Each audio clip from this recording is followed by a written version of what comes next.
Hello guys, good morning po sa lahat ng aking mga FB friends, followers, and my YouTube subscriber. Magandang umaga po sa inyong lahat.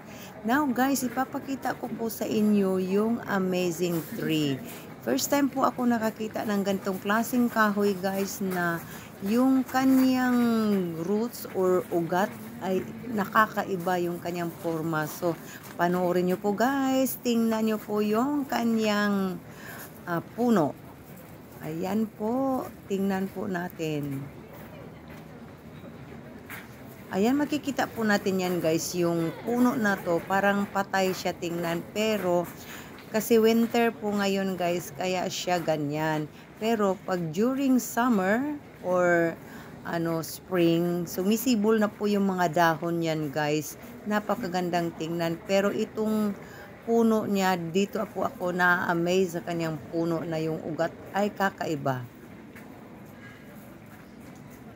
Ayan po, makikita po natin na nakalawit po yung kanyang ugat. Nakakagulat. First time po ako nakakita ng ganito guys.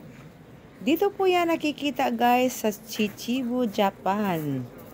So, thank you for watching and sinishare ko lang po sa inyo yung nakikita ko guys. Thank you so much and bye for now. Thank you. Maraming salamat po sa lahat at mag-iingat po tayong lahat guys.